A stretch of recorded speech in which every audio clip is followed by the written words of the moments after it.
What have you done, mate? Why did you break everything? Well, it's had a little mishap again, hasn't it? You know, a bit like my Evo. Hopefully, I think it's gearbox fluid. I don't think there's a hole in the box. Don't think there's a hole in the engine.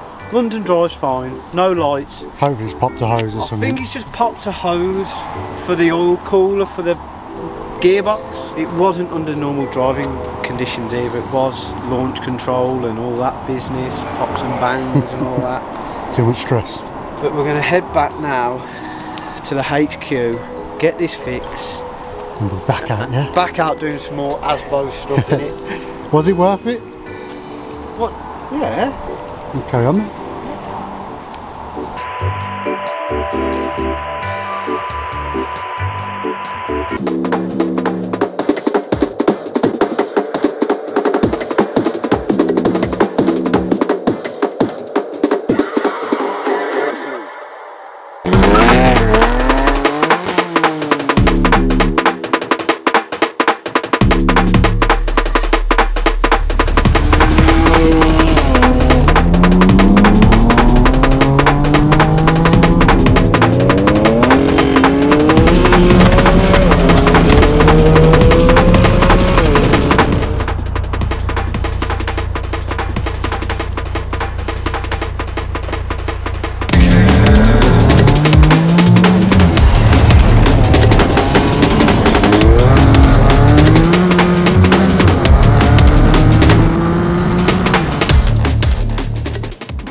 Stoke, long overdue, yeah. Actually driving the car.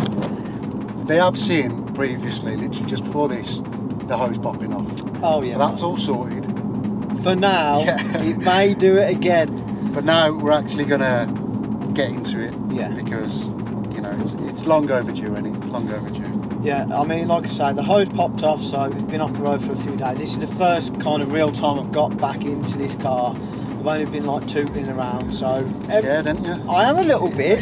The oil's expensive. It is. It's £120 a go, do you know what I mean? But if it does it again, it's definitely the pipe, so that's 150 quid. But yeah, anyway, fingers crossed it don't happen. But first kind of impressions on it, in normal driving modes, it drives like a normal car. Yeah. Gearbox is nice, do you know what I mean? Some autos are a bit slow.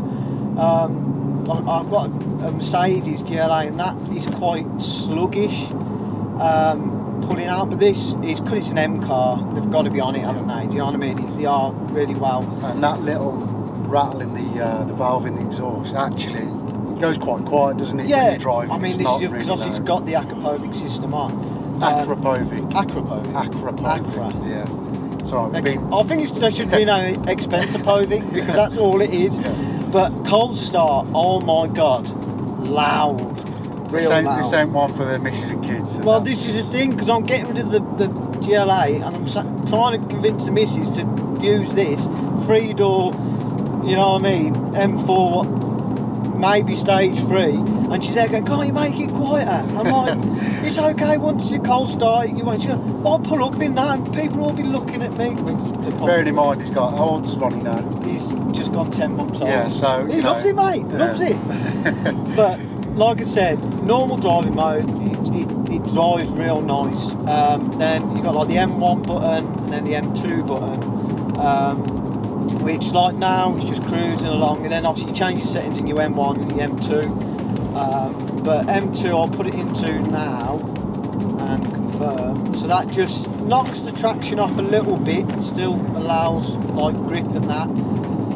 M2 different, everything's in Sport Plus, so suspension, the accelerator is it, and stuff like that. More responsive. Opens up all the valves in the exhaust, so it's louder, and steering's in obviously Sport Plus, so it's a bit stiffer. But like I said, it is, and the other thing, you can adjust the gearbox, like how vicious kind of the changes are. Yeah. But for M1, it isn't too bad. Mike's just rolling around everywhere. Well, one thing I don't think it come across maybe that good in the last episode because we lost a lot of the audio. Yeah. But we did try this. Obviously, we did mention it briefly, but this potentially is stage 3. We will show a recording of them gauges, and that's all we've got really to go off, because no one's got in touch with me or anything. Rent Studios, there is a sticker on the window. We think they may have tuned it, but they're too busy with Lady Leisha and in my ride, do you know what I mean? But it's definitely tuned, isn't it, one way or the other? Yeah, to some degree. It's, what BHP is running, we don't know. The gauge scene, I think it goes to over 600 BHP, which is pushing more towards the stage 3. Yeah. But well, we've had a little play in it, and we've been a couple of places here there where before we wasn't filming this at the time, and I think it's safe to say it's got a bit of poke, hasn't it? Yeah. Even like we were explaining about M1 and M2, even in M1 the traction control is still on, very slightly. So even in the dry, if you absolutely hammer this car, it will hold itself back because it's trying to spin the wheels up, so it just pulls the power. But when you put it in M2, that is it. It's literally, it's all out. That's how it ended up in the field, basically. And that's when the AK-47. AK-47, mate, all blasting out the back, but it literally lights the wheels up. Yeah. I mean, we've got the Atom out today as well because we thought, well... We use it as a camera car. Yeah, at the minute it's been used a little bit as a camera car, just trying to get a bit of footage, but we do plan to try and find somewhere quiet and private, where we could maybe see how they compare to each other. But keep it kind of, you know... Yeah, well, like I said, quiet and private. In Mexico. Yeah. But, yeah, so we're in M1 mode now. Yeah, so that's open up the valves. Yeah. So if we flip this into M2 mode now, is it going to let you in? Yeah, I'll have to confirm. Now, you might hear a noise difference in a second. I mean, that's holding the revs, and it's not starting kind of doing it, yeah. When you...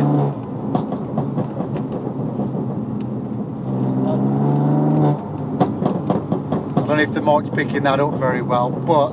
So open the window a bit, all that affects. Open your window a little bit. Basically, it sounds like the exhaust just fell off and it's dragging along the floor. They call that ASBO mode, don't they? Wake up the neighbours mode. Yeah. And this is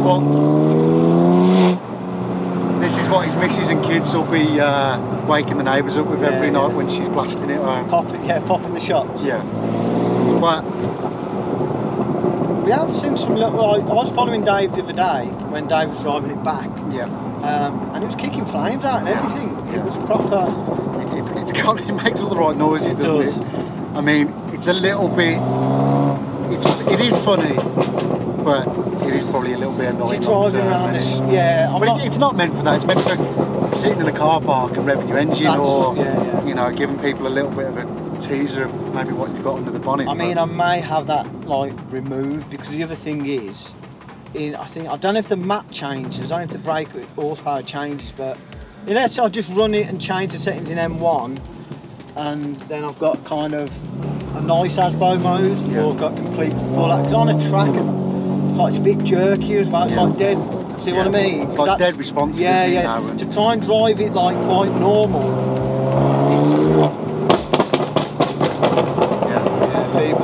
brake and the revs and everything. So it's one of those. I think it is quite funny that it's got this mode. I'll close my window again. But yeah, it's a bit too Asbo, ain't it? Yeah, it's a bit OTT, ain't it? Yeah. But I think realistically, I think people want to know, you know, what you actually think. Is it?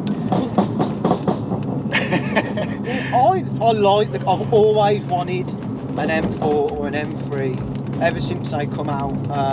Like I said, I had an E46 M3, love that, but they're proper motor, these are. You've got to be on it with them. Do you know what I mean? Especially if you've got all the traction off and that. Well, I think the last person who owned it learned the hard way, this didn't is they? the thing, they're always smashed up because people have an Asbo mode. And I think we're going to have to take it out of M2 mode for a second, mate, because put it back into. you're annoying the neighbours. There we go. But that's in M2, and then if I press that again, that's back in. Silent. It's like a bloody electric car. It is, mate. EV. I've got it in EV, mate. Why don't you give it a bit? This is in M1 mode. That traction then is cutting in. Yeah. So if that was in M2, the back wheels would be lit up. It's a shame, isn't it, really? Because I've never been in an M4. Oh no, I've been in Dave's before. Dave had one for a little bit, didn't he? Yes, he did, a courtesy car, didn't he? Yeah. I can't remember. Well, I drove, he had a competition. Yeah. He had two M4s actually. He had non-competition and a competition. So I drove, I think both of them. Yeah. But you don't, when it's not... It's hard to say. Yeah, you need them side by side, really, or to get out of one and into another and see. I think it seems to pull really well. Yeah. But I imagine the standard M4 does pull pretty well I think anyway. like 450 brake, but like I say, stage 1 I think gives you like 100 brake, takes you up to like 540, 550, something like that. Yeah. And that's just from, and these engines are really tunable. Yeah. We've obviously got the crank hook, which I don't think, it may have had the full crank hook, don't know, or worst case scenario, it's had the capture plate, which holds this nut because it slips the timing, and it's a common thing on them. So apparently when you go stage 3, if it is, it's a must-have, or should be buying new engines and stuff. Yeah.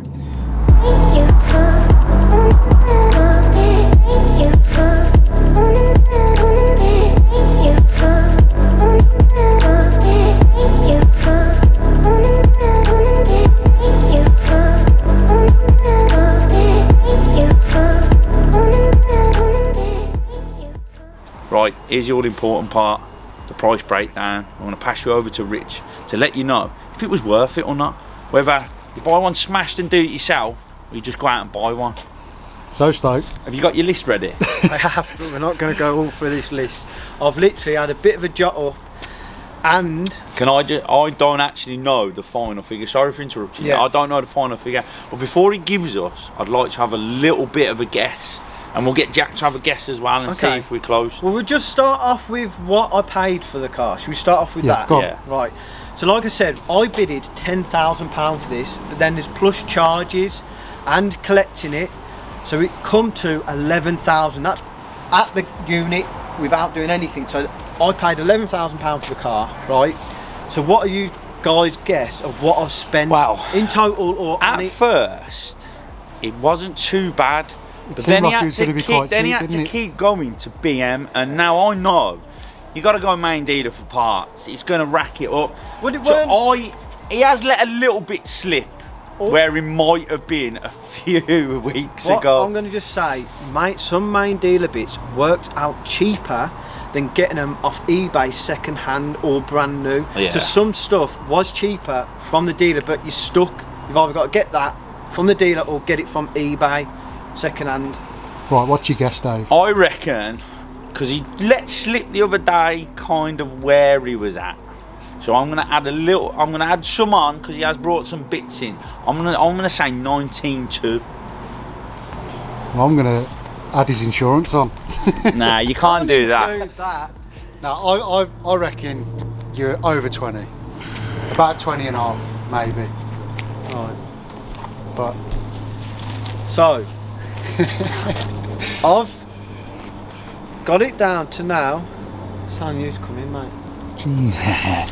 with my price breakdown on this, with the front bumper painted and everything, it is... As it stands here right now. I've had to send something back, so that's gained a bit of money. So did you end up getting a black box? Oh yeah, that's another story. The missus did the insurance and she's only got a black box sent through to keep an eye on us driving completely normal in it, because that's what you do in an M4. So yeah, that's another story. But anyway, it's coming out at 18,500. You know what? That's better than I thought. But right, this is where I'm going to do the fors and against. So Cat S, there wasn't any actual chassis damage, but I think going off the mileage of this, because it has done 114,000, which is a lot of miles for a 40. 114 days. 40. But listen, have you added the clock doctor on? The clock doctor. Right, anyway. So there wasn't any chassis damage, but the reason I think they've Cat S this car is because of all the damage what was underneath and the unforeseen damage. And when it outweighs the price of the resale of the vehicle, they just put it Cat S. Well, it has to be it's a certain percentage of what the car's worth, and they write it there off. were some of the chassis rails at the front what unbolt off were damaged, but they were taken into consideration if that had other damage. Because you got to think, if they go ahead and repair that car and find further damage, they can't then go, oh, well, actually, we bought a load of bits, we found further damage, we've got a... They've just gone, no, mate, it's writ off. The amount of money it's going to cost, even just for a set of wheels from BMW. Well, the other thing that we've already spoke about is the labour. This is realistically, what would that have cost in labour? This has cost me 18,500 with us all doing it, and that's me going to BMW, me searching eBay, me ringing up people on Facebook about wheels, Dave going, I was on holiday, he went over and picked them up, do you know what I mean? If you was paying someone to do it, you might as well go and buy one. You can buy a Category S M4 for around £22,000, 25, depending on mileage, and if it's competition or non-competition. You won't get a competition for that, I'll tell you that now. But I will stick up for you. The spec of this car is kind of a saving grace. And then also, you didn't know when you brought the car that it was tuned. No. And we've later found out that it's tuned, which is then another saving grace, because not only is it top spec, it's now tuned. So although you revving up there, although you're saying to go out and buy one, how much would you buy one for with that miles with the stage 2 if it was straight? Stage 3. Stage 3. Stage 2, stage 3. Yeah. If it was straight, you're looking around probably 25, 26. So if you think, and then if it's an individual colour, yeah, but that's not an individual colour though. It is a nice. I think it is. It is one of the best colours they do, but it's not an individual. But what I'm saying is, if you was to sell this car now, I reckon, depending on what's on the market at the time, I reckon you'll get 21.5. If someone gave me 22 grand in my hand now. Why do you have to go against what I said? You won't get 22 for it. No, let's just saying, you're getting. If it is stage 3, I'd have to get it dyno. Are you going to get all the other bits done on it before I give you 22 for it? He's missing some carbon on the front. Carbon splitter. Carbon splitter, because it come with the carbon pack. Yes, it did. Are you going to get them potholes in the boot sorted out? But what I'm saying is, are you going to add them clips on? Are you going to get the front bits on, or have you sent them back and that's where you got your? I will say it's not exactly the cleanest example out there, is it? No. It's clean. Somebody's looked after this car. But it work, considering I know the bumper needs doing, but the actual bonnet wing. It's been painted before, though. Yeah, but your boot's got holes in it. But what I'm saying is, for 114k, it's not peppered in stone chips. I think it is. I think someone happily give you 22 for it. This is what I'm just about to say. The exhaust system on it, I know it is damaged, but someone went out. 20. I reckon you get 20.5. And you start putting in. No offers. No offers. So the exhaust system, I know it's a bit battered, but someone has spent like £7,000 to £8,000 just for the exhaust. And then if it is stage 3, that's another with the turbos hybrided and all the other bits and bobs. The crank hub, it's either had the capture plate or the actual crank hub done.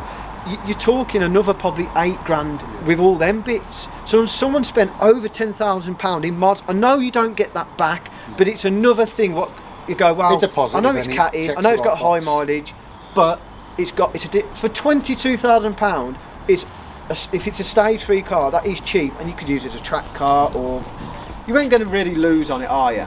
You're not paying top whack. Like I said, I'll argue this. It all depends what's about at the time. So at the moment, I found one, 2016, 122 with 122,000, and it was what? Was it 23? Yeah, was it catted or not? No, it weren't catted, but he didn't have the spec. I'm sure it was grey, and he didn't, or silver, and he didn't have the spec that had. But then, like I said, your saving grace is it's tuned with a decent spec. Yeah, yeah, and it's got competition wheels. It's got black seats, which I prefer. But that's all each to people, each to their own, isn't it? Stand in front of that. Say it proudly. Yeah. Was this worth it? To me, it was. I've got what I wanted for the money I'm happy to spend and pay. But it was a hard graft, and it was hit and miss. Like I said, when I got this car from August, it didn't even run. So there's a lot of luck involved with buying stuff from Salvage. You can come unstuck, and me and Dave have in the past with things. Don't you think we get this lucky with everything? It is pot luck. And I thought I was quids in, 11 grand for an M4. No actual real panel damage apart from the bumper. But the only thing he was hoping for, that someone from Lithuania was going to sell him a load of bits. Or they turn up with a cheap car. That's the only other way to do it, cheap. Yeah. Well, you just don't know. That's the only way you can explain people doing these cars and making money on them. They call it M-Tax, and it has got M-Tax. M-Tax, big time. But no, right. I'm happy. I'm going to say one last thing then. If you're happy, we're happy. Should we go to the pub? I'm going to football. No, that, but we're just saying that. What are you going to say anyway, Dave? Like, follow, share and subscribe. Hit the bell. Hit the bell. You've got to hit the notifications for our up and coming video, our latest up and coming video. And comment if you like this video, a bit different. Tell us if we should do more of these sort of videos. Disclaimer, I don't want to do more of these videos because they've had me driving around at 30 miles an hour in high performance cars. See you later. Alright, I'm going to do a donut now around there.